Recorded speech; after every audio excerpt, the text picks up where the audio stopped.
My name is Guus Lieberwerth and I'm born in 1962 in Utrecht. I always wanted to be someone who has a place where animals, plants and people can hide. I was 18. I was looking for some piece of the earth to start all over again. This was a dump or agricultural waste. We took it away and dug it all over, and then we started growing purely vegetables and herbs and flowers. I want to give the city piece of nature, not for people, but for nature itself. People first have to understand how biodiversity works, and it's very complex. You can study all your life and you will never know how complex it really is.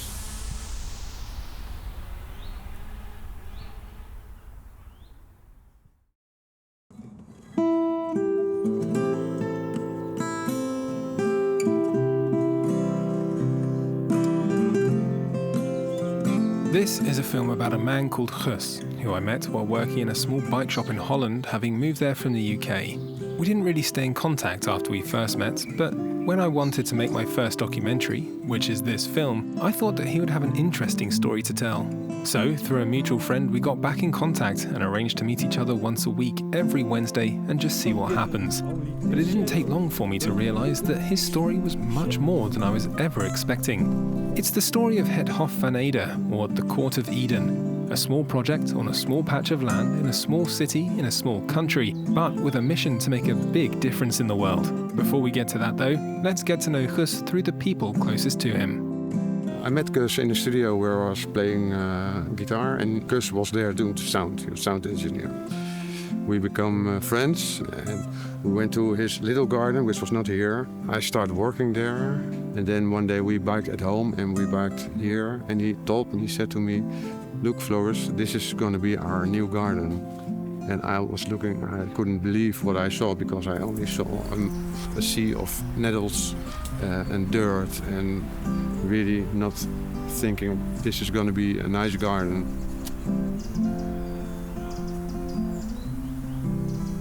Where I met Guus, it's about more than 40 years ago. There was a demonstration, and then everybody got busted by the police. Well, they all took us to the police station.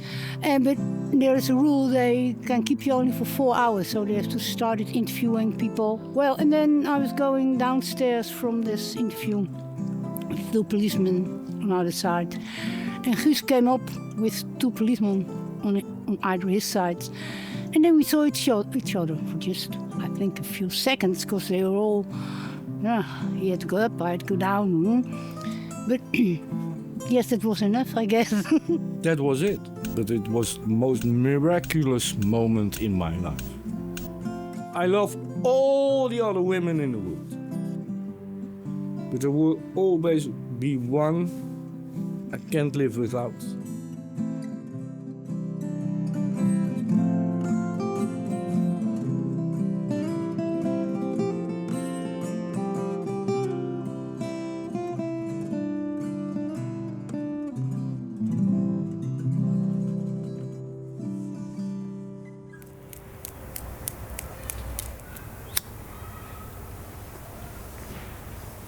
The first year we let everything grow, everything, and then we dug it all over, so the green from the year before was in the ground.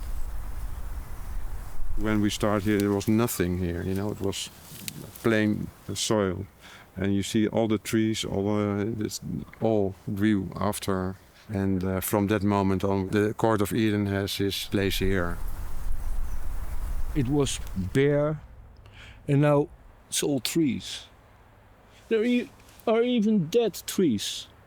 That tree wasn't there when I started here.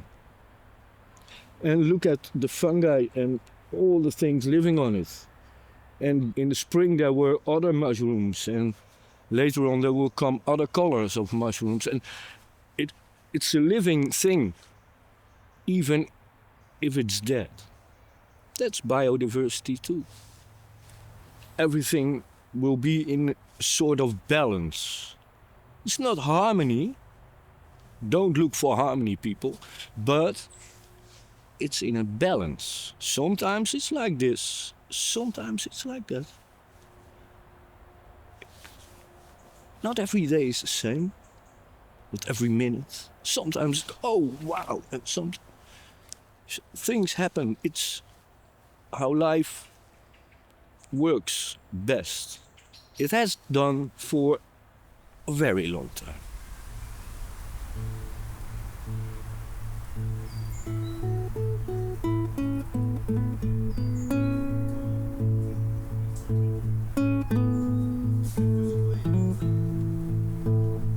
At first we started with special chicken varieties that were in Holland in the earlier days, but there were almost none of them to find. So we went through the whole country and found some old men, and they had some, and we got some, and at a certain moment we had all the varieties that were in earlier days living in Holland.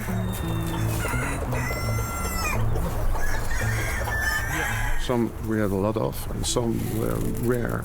And we had one or two, because they were new, we just had them, you know. And people break in here, exactly those were gone. They were prize chickens. You can win prizes with beautiful chickens. And so we lost a lot of chickens by theft. I think everybody watches us very closely. There are lots of people that understand very well and knew very well what Guus has and his genetics collection, you know. Now we have fences, and still we have people coming here and taking things that are not theirs. Everybody thought everything here was for free. And it is for free. First ask. People think that it's necessary to steal something which is very valuable for us, and when they sell it, get 10 euros. And that's 10 euros, but you can do a lot of damage here if you want to. If you walk through the garden, you know. Yeah, this is something, since we've been here, we've always had that problem.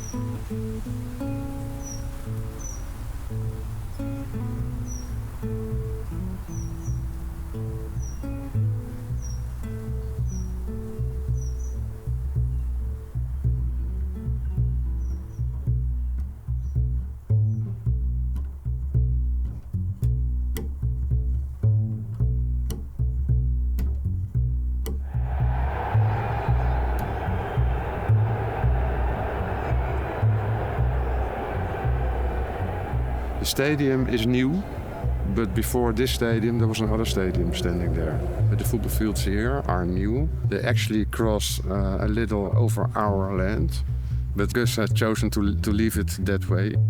It's partly my football pitch, so I get a crate of Heineken every week from them. And they come and collect their balls. So you could sort of see the resilience of where modern life sort of crept in and really took over. And then there's this place that's a jungle and it's just doing its own thing.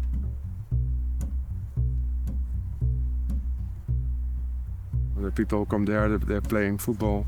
They see us like some hippies, and they totally don't understand what we're doing. The only thing what happens is sometimes a ball gets over and they walk around to come and pick it up. And sometimes they need to climb above the fence, and then we have a problem, you know, because we don't want it.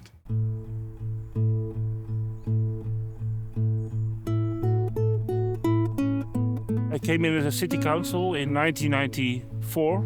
And then afterwards I was an alderman. The alderman is, together with the mayor, makes the main decisions. And in that time is also a member of the city council. So I was a part of the system, but I always had a love of people who are setting themselves at a different angle. And I think that there always must be big space for that kind of people. I was responsible, among other things, for the greens, for public spaces, but also the economy and things like that. But also for the fortifications in Utrecht. And there, at one of the lunettes, as they call them, was Hof van Ede placed.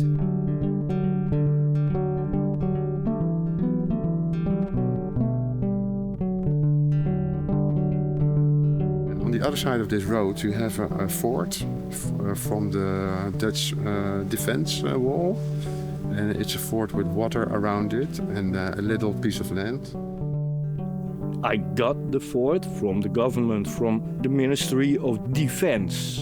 They said you can hire the land forever.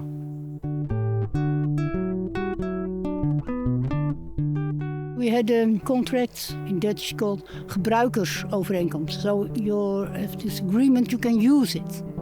But you don't, in our case, we didn't have to pay any rent or anything. We don't get any other comfort of accommodations or whatever, you know. There was no heat, no water, no gas. There was electricity. The world can smile at you, man, only if you want it to. You reap just what you sow, man. Ain't that the truth? There is a big building there, and so you can have people around and show them things. And they don't have to get wet. They don't have to go through all the greens. They stay inside, they can see films, they can hear speeches, they can see pictures. It's a kind of museum and a kind of meeting place.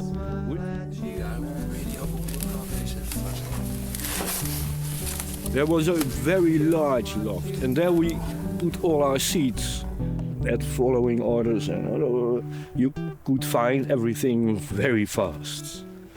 And there were people working to keep it okay and to keep the old seeds growing so they didn't get old, so you get new seeds.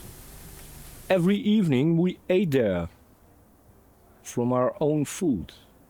Every evening, people came from all over just to eat there. After their work, they came, and we're gonna make food together. Wow. And also, people came here with jobs paid by the government. They had some kind of idea. There are a lot of people who are getting social benefits, and they aren't working. And there is a lot of work that needs to be done, but there is no money to pay for the work. They thought if they would combine those two things and they gave the people a little bit more than the social benefit allowance, then both sides benefit. We are what we eat, and above all, a balanced diet is essential. I was looking for a job and there was this strange kind of a farm. It was very vague actually. So it was working with plants and animals. And the first thing that attracted me to it was that it was outside and it was working with nature. Slowly, the idea developed that we could go and collect things which would not only grow in Holland, but would also grow like in a more tropical environment. Some of these people were in Thailand, and he collected all kinds of rice from the high grounds, because they grow without all the water, like you're used to if you see rice. So they could be grown here also. You see, this is rice with needles on it, so it gets stuck. The farmers in Thailand and Laos, they used to grow a mountain rice, which is not the wetland rice, but the rice which they grow on dry areas. And the farmers, they started to grow rice they could sell, so it could end up in the supermarkets. And they kind of slowly, or actually very quickly, I must say, forgot about their own rice varieties. And we went there to collect those varieties.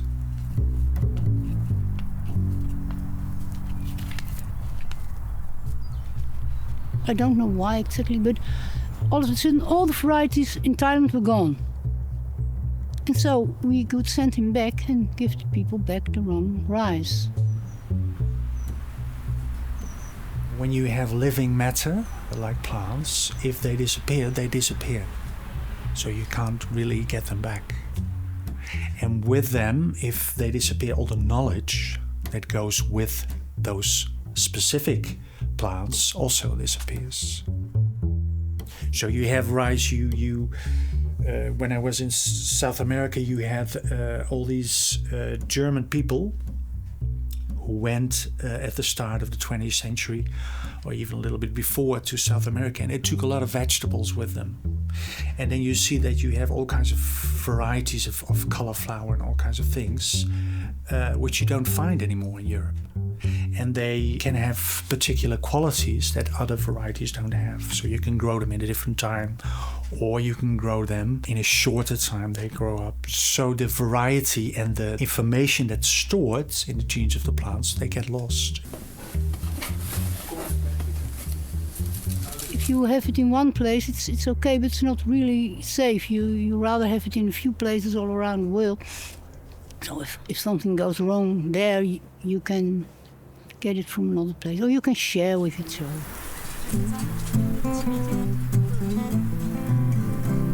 To an alderman, to a politician, to a mayor, we are the last resort. So if there is a nice idea that doesn't fit in the system, then I think I am there to find out if the system is in the lead or the idea is in the lead. And I'm willing to go very far to say, oh no, the idea is very interesting. I know the system doesn't fit, but how can we work this out? But then you need two to tango. I invited them to come to City Hall. I thought it was a very good meeting because we liked each other. I really feel nowadays still the same feeling. We liked each other. We were very different, but we could cope with each other. All the people the guards, who look after me, they were in panic. You know they're coming. We wait outside your door and nothing happened. All the other guys had met me already, and I'm very fierce if it comes to biodiversity, and if it's about laws, if it's about agreements. There's a lot I don't like, but I'm a nice guy. I want to follow the rules. I want to do the right thing.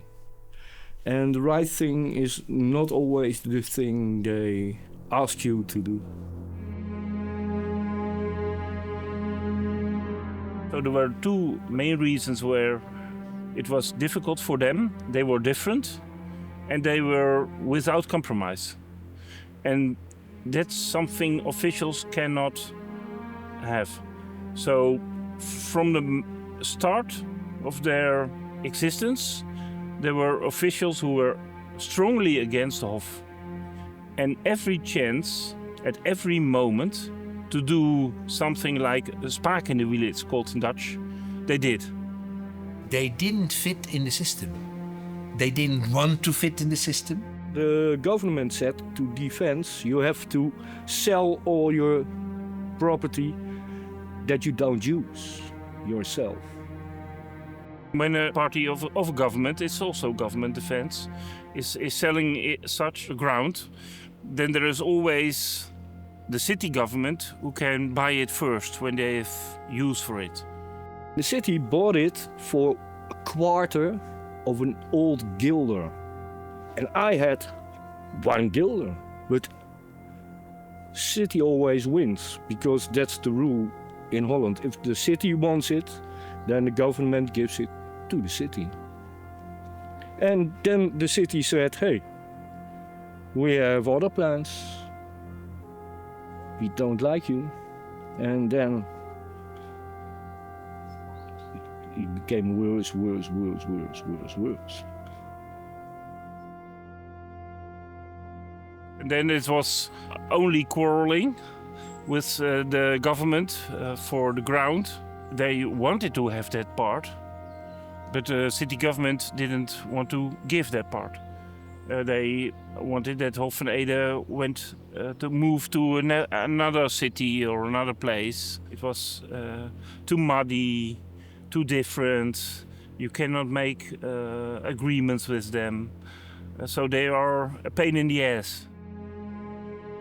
In local government in Utrecht, people want to know what you're doing. And they want to have like forms. We're doing this and this with those people. And next thing we're going to do is this and this and that. And that's the project. And and it didn't work like that in the Court of Eden. I think that was a major clash.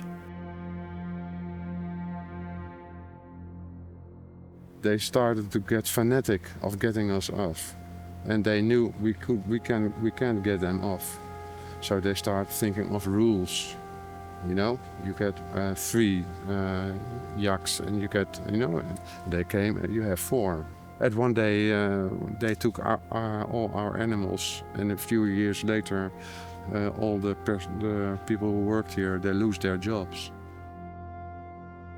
The workers were also an alibi to continue and to maintain and to protect the Hof van Ede.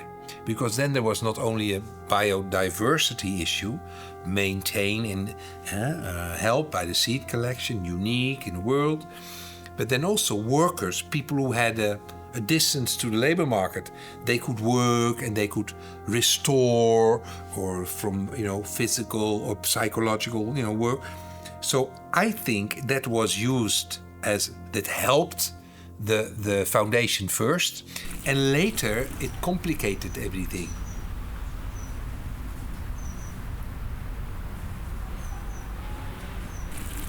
All the people's income and their jobs stopped. So they, from one day to the other day, they had to see how they would manage to support themselves financially. A few people working for us, they sued us. Maybe they had to. It were all people who had children, you see. Some of it I had to pay from my own money. Yeah. This garden, all the contracts are in name of the foundation. So if the foundation goes bankrupt, we'll lose the contract, you see. So I had to do everything I could to not let the foundation go bankrupt. So the last things I had to pay from my own money. Well, and that was a hard time, because 1 month I got 70 euro for a whole month to live by. And it went on for about a year and a half, 2 years and so. At the end, some of my teeth fell out. I think malnutrition or something. The Court of Eden got wounded when all the people had to go there, because in one go, I think 15 people left, maybe even 20 or something. So they were kind of like very much out of balance. And in that time they got also the kind of an extra blow from the local government. They had no right to get us off there, but they took them years. They even had 2 councillors were specialized on this project to get us off that fort. And it took them years, but eventually they succeeded. At the end, it was a force of about 40 military police, and you have 1 hour to leave, and they're really with an army, you know. And we were there with 3 people left, and we already cleaned the place, and because we understood we had lost this battle. But especially the last year before we really had to move there, we had a lot of stress and a lot of emotions, and people were not kind to each other, and it was a really hard time. Really, yeah. Do you think that the city council as a whole really understood what they were doing? No, absolutely not. But there were also some professors who didn't understand it. On the national level, people saw the value of the Court of Eden, but on the local level, people didn't see it that much. That was most of the time the problem we had. What causes me the most pain is that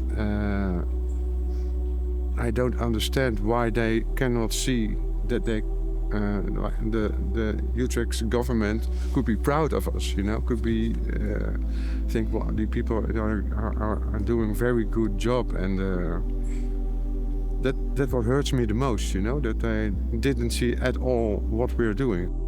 I'm sure they think if I'm gonna take a good look, then I might change my mind, and I don't want that. You know, we really try to explain to them, and we're not interested at all. You know, they didn't want to see that. The only thing they were focused on was, we want that fort empty, and they succeeded. I remember that Hans once asked me, please, Jan, could you please say a few words on their behalf, because nobody believes me, etc., etc. Something like that. And I didn't even know that they were evicted. When we were there for 10 years, we would have rights, but we were there for 9 years. From the moment on that the city came in, they had other plans, and we had pigs too, and they slaughtered them. And there was nothing wrong with them. And they sent someone, and he said he is the project leader of our project. Never heard of a project leader in this project. I'm the boss, so I would know if there was a leader here. I really think that what happened to us and the war we have lost has done a mental thing to us all here. A place like this needs work, you know. What we did here was more, there was more open space, and there was more one field of tulps, one field, you know, was more structured, you know. Now it's more kind of a park, you know, a wilderness, which is controlled, you know, by us.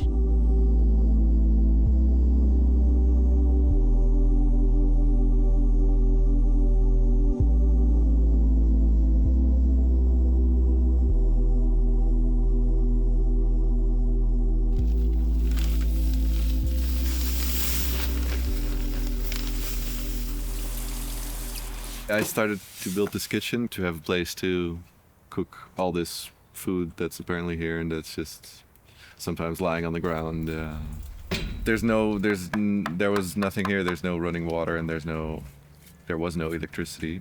The solar panels were already here when I started building this. They were just sitting here when this was a field on like a little frame, but someone broke in and stole a solar panel. So then we had to find a place to secure them.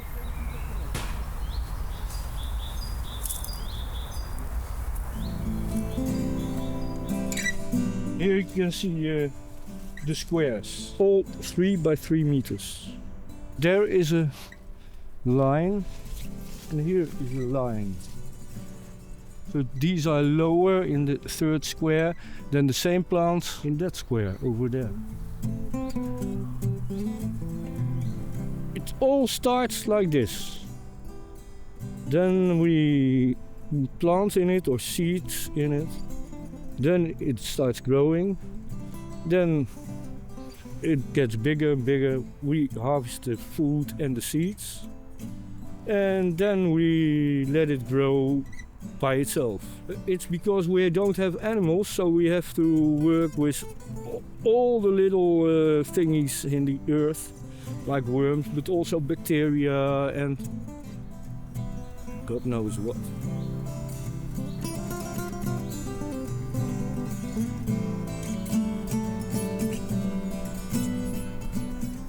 You only grow 1 year. Next year you will do nothing there. And maybe there will be some seeds dropped, so you have your free vegetables without work. And then the 3rd year, then it will grow different things. And in 5 years we come back here. The earth has to restore. You are not only stealing then, but you are giving back. And if you do it only the same place every time again, then I think you are stealing. And if you are stealing, you have to bring something back, because there will be nothing left. So you have to buy fertilizers, you have to do this, you have to do everything. And I don't like work. One of the important things of the jobs we're doing here is to make the change of plants. Shit goes into plants, plants grow, we eat the plants, you know, and the animals of course eat the plants, and that we make that visible for people, you know, and so we have an alternative which is not so good as real shit, but it works a little. It's all the bacteria that's in a cow's stomach, but it's just in a vat, and you can add, you know, whatever to it, and it'll eat it, it'll decompose it, and it'll produce basically manure.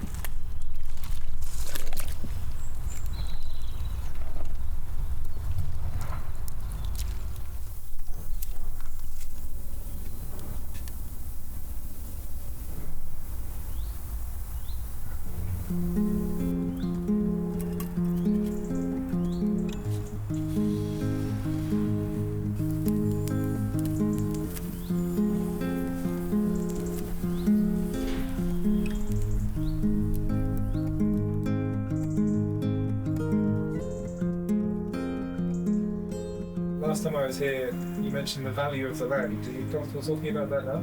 It's about 2.8 million euros. But it's a foundation. They have it. I'm just the director of the foundation, but I'm not the real owner. Guus is not interested in money. And so he does not do business with people who want to make money. That's not his work, you know. A foundation can do anything to make money in favor of the foundation. Maybe I should start a course and ask people to pay me 1,000 euros for 5 days talking about nothing. I could do that. Why should I?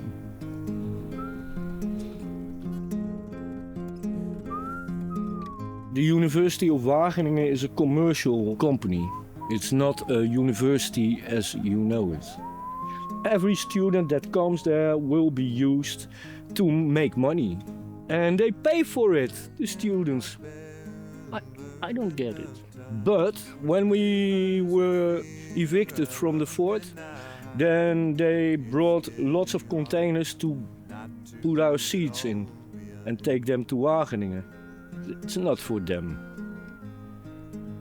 It's for everybody. That's the difference.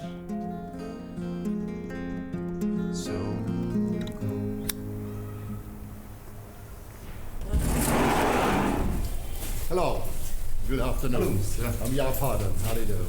Last Saturday we visited Hoffman Eden. Yeah. And he's living in the richness of biodiversity. But he seems to have got a lot of problem from the government side. Well, he has a lot of problems from the government. He also has a lot of problems from himself, you see. But he has ideas about, say conserving, which, are difficult to understand when you approach it from the genetic point of view. He gives a more spiritual value to his seed and to life. Mm-hmm. Well, what we are saying as scientists, we say, well, these seeds contain genes, and these genes regulate certain characteristics, and some seeds you can store at low temperature, and that means that you can keep them for a long time without them changing. There's no scientific evidence that those characters require the seed to be regenerated every year. Mm-hmm. It makes no difference when you regenerate it after 1 year or after 10 or after 30 years. Mm-hmm. So, but we have no evidence for what he claims, but he doesn't prove it. He believes in that, and well, very strong beliefs. Oh yeah. A gene bank is a place where you can ask for certain genes. You don't get the gene, but you can get a packet of genes. It's called a seed. And if you got a seed, you can plant it. And then you can see if it has the gene, because the flower is red. And normally that plant has white flowers, so the gene is there. Some plants get very sick from some kind of virus, and other plants resist the virus or tolerate the virus. It's also possible. And mostly some will have a gene that will do this, or a group of genes that will do that. And you can crossbreed it. But seed bank only keeps seeds. They keep it alive in the freezer. It's not a nice life. It's more kind of a warehouse full of seeds from all over the world. But what do they do with them? It all needs to evolve together. So when you freeze it, after 20 years, take it out, grow it, look what happens. I think it still will grow. But it missed maybe climate change. So the variety is necessary to keep the species alive in a new climate. And if you know something about living in Holland, every day could bring you a new climate.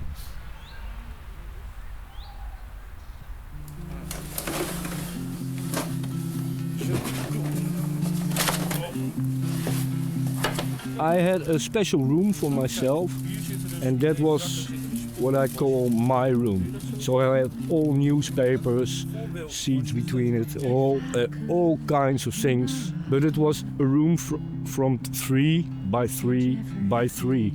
So it was a box. And there I could do my own thing. That I didn't live there. But now it's my whole house. Looks like that little box I once had. Doing what we can now, we're on our own. Homes in the Netherlands are heavily isolated, and they are still warm in winter. So for storage it's sometimes not good, because seeds will dry.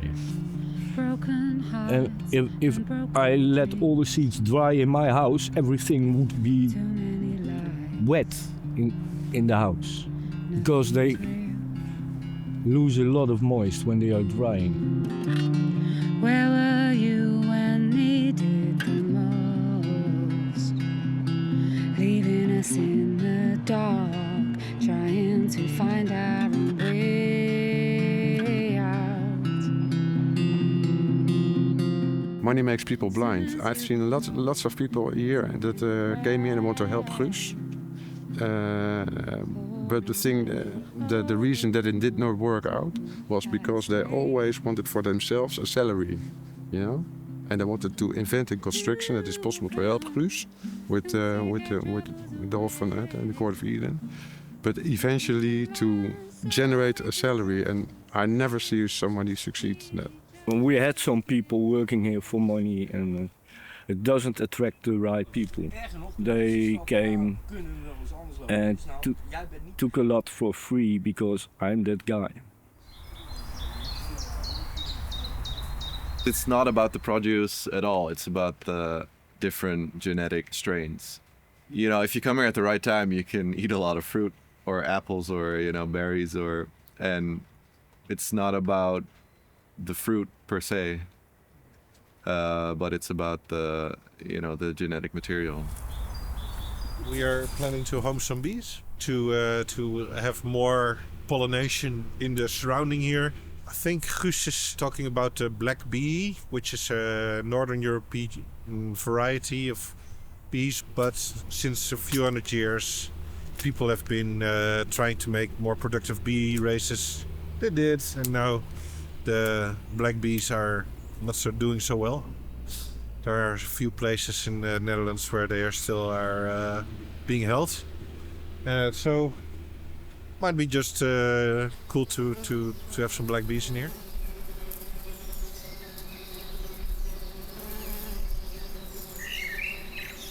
I think the Court of Eden stems from a time when there was actually a lot more freedom.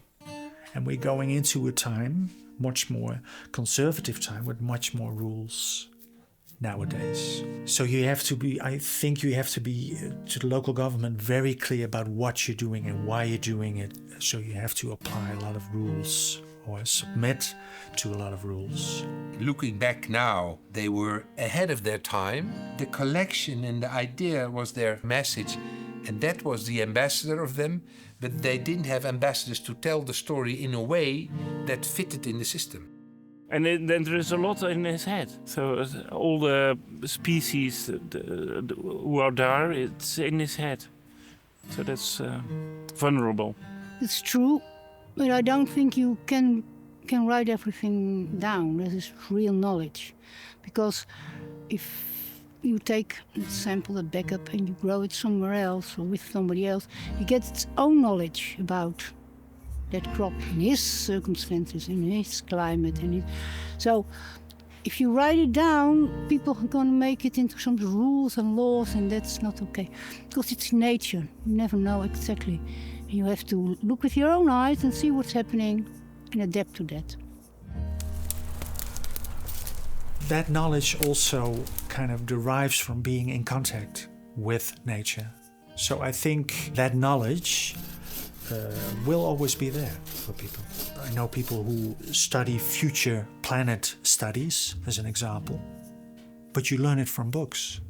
I know very little people in my surrounding who are involved with growing things and really being busy with nature.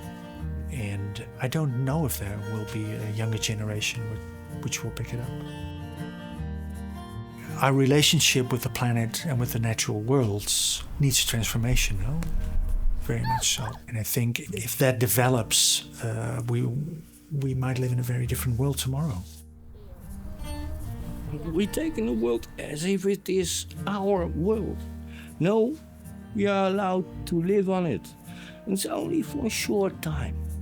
Don't make everything ruined because we need to have more houses. We need to have more roads. We use everything if it's ours. It's not true. It's not ours. It's a gift to us for a certain amount of years. You have to leave spaces for other living beings. Have respect, not for me, but for everything else. I'm just human. I'm not worth living because all the other people around me, I'm not doing the things they should do. They don't love the world that much, I think. I fear. And that's not the people. The rest of the world is everything. I have to deal with it. But still, I'm happy.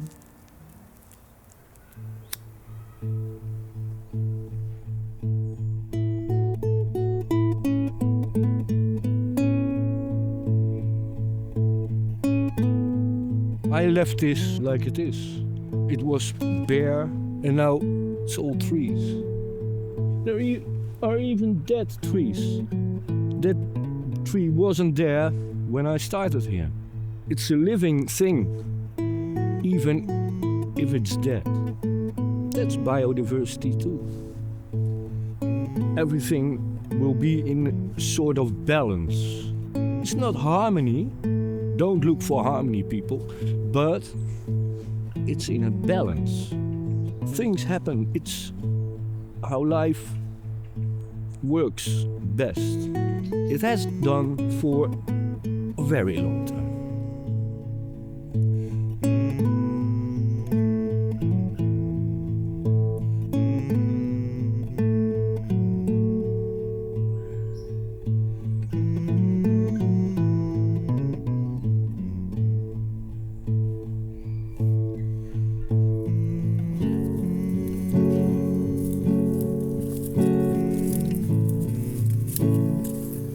that I can be here sometimes and work a little, and I hope it will remain this beautiful place as it is now. But you'll never know, maybe in 40 years still will be houses, I don't know. I thought I was dying, but it turned out to be reborn endlessly, reborn endlessly. I know I'll keep living, this life is a dream. Guus always had his vision of what this garden should be, this project. And it had got a huge blow, of course. So we said, well, this is it, and we go on. I imagine we see ourselves as keepers at this moment. Keeping this place beautiful, keeping as much room and possibilities for biodiversity to flourish. It all comes down to watching, being aware. One day it's a piece of cake, and the other time it's not. Yeah. He doesn't dare anymore to tell us what to do. We have to figure it out all out by ourselves. We thought that it's the best idea not to plant too many things right now. Just first focus on maintenance. We know practically what to do, but it's the overview, how everything is connected to each other. And that's something that now we have to learn for ourselves. We have to see it for ourselves. That's better.